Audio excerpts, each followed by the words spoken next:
Pourquoi les gens sont-ils obligés d'aller à l'école? Parce que ça force la population d'être éduquée, pour que les enfants puissent apprendre qu'est-ce qui se passe dans notre monde, pour être informés, pour améliorer notre monde. D'accord, mais est-ce que vous pensez qu'il y a trop de tension sur les gens de cette génération et sur les générations futures? D'être un étudiant moi-même, je pense que oui, il y a beaucoup de tension sur nous comme d'être parfait ou de comprendre et aimer tout. Je suis vraiment d'accord. Et vous savez quoi? Nous ne sommes pas les seuls. Bonjour, au Radio Week. Je m'appelle Erika et je suis avec Danica et Ryan. Aujourd'hui, on vous présente la pièce de théâtre Album de finissant. Une pièce qui nous amène dans une salle de classe de secondaire avec des étudiants et leurs pensées. Cette pièce dramatique nous montre la réalité des vies des étudiants. Maintenant, Ryan. Album de finissant est un texte de Mathieu Arsenault, mis en scène par Anne-Sophie Rouleau. Michel Parent, en plus d'y tenir un rôle, est également assistant à la création. Cette pièce est une coproduction de Pirata Théâtre et Matériaux Composites en codiffusion avec le théâtre de Lise Pelletier. Présentement, à la salle Fred Barry du théâtre, cette pièce est mise en scène par 5 acteurs professionnels ainsi d'un groupe de 20 élèves provenant d'écoles secondaires de la grande région de Montréal qui jouent en alternance. Les comédiens Danny Boudreau, Alexandre Leroux, Xavier Malo, Michel Parent et Annie Valin s'intègrent facilement à cette masse d'adolescents. Et Xavier Malo montre ses talents en danse contemporaine dans une magnifique performance. Maintenant, je vous passe à Danica qui va vous parler de la musique. La trame sonore et les effets sonores dans une pièce de théâtre peut changer beaucoup pour l'audience qui est en train de regarder le spectacle. Chaque pièce de théâtre a un thème, et les gens qui sont en charge de la trame sonore ont un travail important. La musique doit se rapporter avec les actions et le ton qui est représenté dans la pièce. Dans la pièce de théâtre Album de finissant, la trame sonore et les effets sonores étaient vraiment bien faits. Pour commencer, les effets sonores étaient parfaits pour l'ambiance que les élèves étaient mis dans. Quelques exemples sont la cloche qui sonne pour déterminer quand la classe est terminée. Aussi, on a le son de TikTok pendant les minutes dans la classe. Celui est vraiment bon parce que ça décrit que pendant on est dans la classe, pendant on était dans la classe en train d'écouter le professeur, les minutes se passent vraiment lentement. C'est comme on peut entendre les minutes qui se passent. Pour continuer, quelques exemples de la trame sonore sont la chanson de Bla Bla Bla, la chanson Mad World par Gary Jules, qui a joué pendant le petit film avec la fille qui avait l'eau qui se tombait sur elle. Et finalement, on avait I Will Follow You Into the Dark par Death Cab for Cutie, qui était la chanson qui a conclu le spectacle. Pour aller en profondeur, la chanson de Bla Bla Bla décrivait vraiment bien comment les élèves dans la classe se sentaient pendant que les professeurs sont en train de parler. La plupart du temps, les étudiants sont en train de penser des choses qui n'ont pas rapport avec l'école. Deuxièmement, la chanson qui a conclu le spectacle et la chanson qui était en train de jouer pendant le petit film de la fille, ils ont été un peu dépressifs, mais encore aimables. Les paroles de la chanson ont relié bien avec les actions et le message que les acteurs voulaient montrer pendant leur pièce. La musique était magnifique. Alors, maintenant, on passe à Erika. Elle va vous parler de la réalisme dans la pièce. Alors maintenant, on change point de vue et on va sur le réalisme du théâtre. Il y avait certainement des aspects très positifs, mais il y avait quand même des choses pas si fortes. Alors, pour commencer, le théâtre a apporté beaucoup d'aspects vraiment réalistes qui pouvaient rapporter à la vie d'un adolescent. En premier, les personnages ont mis l'accent sur comment les élèves ont tous une étiquette. La façon qu'ils réussissent dans les tests définit quel type d'étudiants et personnes ils sont. Les adolescents ont tellement de tensions dans leur vie en essayant de faire des amis, de réussir à l'école, de participer dans des activités. Ils ont beaucoup de pression et je trouvais que cette partie avait vraiment captivé l'attention des spectateurs.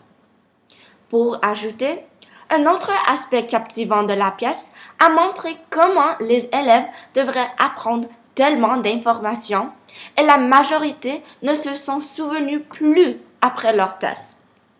Ou aussi le concept de comment les étudiants sont comme des robots. Une classe à l'autre, cours après cours. Ils devraient écouter pour des heures à des cours où leurs corps sont présents, mais leurs esprits sont disparus. Un autre exemple de la pièce, le prof a annoncé qu'ils ont une dictée. Alors, les élèves ont sorti du papier, un stylo, ont écouté et ont recopié. Mais les mots rentraient une oreille et sortaient l'autre. Les élèves ont seulement écouté les sons en permettant leurs mains de recopier ces sons. C'est tout, même s'il n'y avait aucun sens.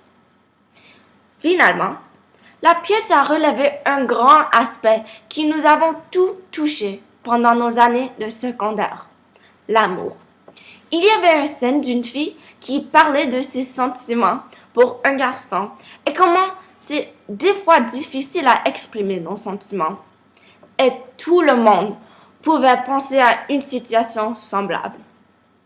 En général, cette pièce a vraiment précisé les idées des étudiants.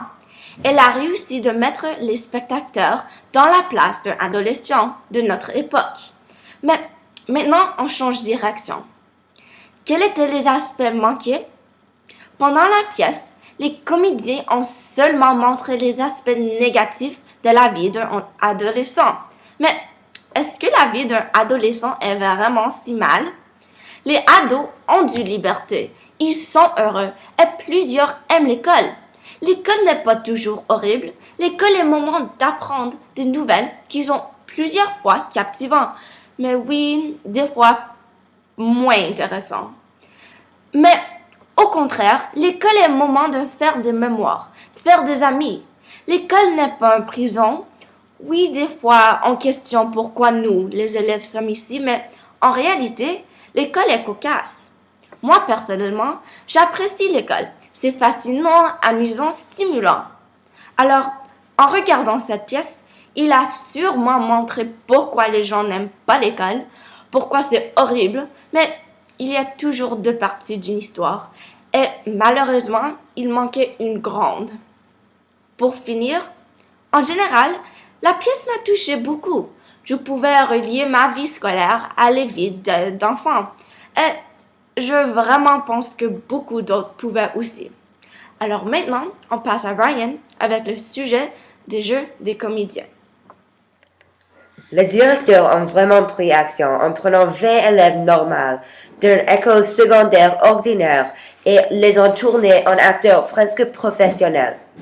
Ils devaient prendre le rythme de la musique pour synchroniser toutes leurs actions. Par exemple, dans la chanson Blabla, il y avait 2 minutes et demie de juste des différents mouvements. Quand toute la troisième ligne d'acteurs s'est levée de leur pupitre, ils devaient tous au même moment faire les mêmes actions. Ou ça aurait ruiné la pièce. Je pense que les acteurs ont parfaitement joué les rôles d'élèves qui sont hypnotisés par leurs professeurs et qui n'ont presque pas de vie sans celui de l'école. Il y avait beaucoup de mouvements physiques dans la pièce et ça prenait beaucoup de capacités physiques. Par exemple, il y avait une fois que la fille devait lever sa main et la garder dans l'air pour une période de 3 à 5 minutes. Ceci est un grand défi si vous l'essayez à la maison. Je suis certaine que dans à peu près 1 minute et demie, vous serez déjà fatigué. Prochainement, je sais par l'expérience que quand il y a beaucoup de personnes devant vous, pendant que vous jouez dans une pièce de théâtre, c'est très facile de rire ou même d'oublier des lignes. Les enfants ont resté sérieux pendant tout le long de la pièce et ils avaient des grandes émotions durant la pièce. Par exemple, quand la madame a été projetée sur le mur et avait de l'eau qui tombait constamment sur sa face, elle ne pouvait pas casser un sourire, car ça aurait aidé à ruiner la pièce. Les 4 acteurs professionnels avaient plusieurs rôles à jouer et ils les ont joués très différemment. On pouvait clairement distinguer quand ils changeaient de rôle et quand ils retournaient à leur rôle précédent. Maintenant, je vous passe à Danica.